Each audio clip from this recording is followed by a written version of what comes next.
दोस्तों नमस्कार। आपने यह कथन सुना होगा कि अमुक आदमी के पास इतना धन है कि 7 पीढ़ी तक भी खत्म नहीं होगा। इससे यह अर्थ निकलता है कि कोई भी वंश परंपरा 7 पीढ़ी तक हुआ करती है। इसी प्रकार विवाह में 7 फेरे लेना और वैवाहिक जोड़े का 7 जन्म तक साथ निभाने का कथन भी अर्थपूर्ण है। यानी कि कोई भी आत्मा अधिकतम 7 जन्म लेती है। आइए इस विषय की गहराई में डुबकी लगाने की कोशिश करते हैं। पहले 7 जन्म को समझने की कोशिश करते हैं। मान्यता है कि कोई भी आत्मा कुल 7 जन्म लेती है।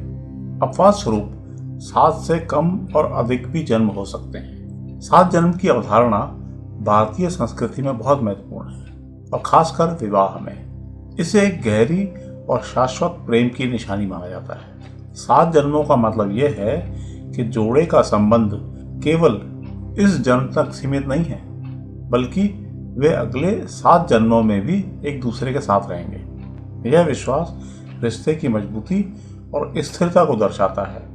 पाणिग्रहण संस्कार के दौरान 7 फेरे लेने का अर्थ भी यह है कि पति पत्नी 7 जन्मों का बंधन स्वीकार कर रहे हैं। 7 फेरे लेने की परंपरा को सप्तपदी कहते हैं। इस दौरान दूल्हा दुल्हन अग्नि को साक्षी मानकर 7 फेरे लेते हैं और 7 वचन का पालन करते हैं। इन फेरों का मुख्य उद्देश्य दाम्पत्य जीवन के विभिन्न पहलुओं को दर्शाना और दूल्हा दुल्हन के बीच बंधन को मजबूत करना है।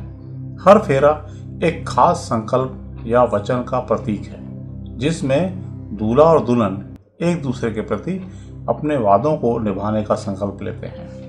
पहला फेरा आर्थिक समृद्धि और भौतिक सुख की कामना के लिए। दूसरा फेरा स्वास्थ्य और लंबी उम्र की प्रार्थना के लिए। तीसरा पारिवारिक प्रेम और एकता। चौथा आध्यात्मिकता और एक दूसरे के प्रति समर्पण। पांचवा मित्रता और सहानुभूति का वचन।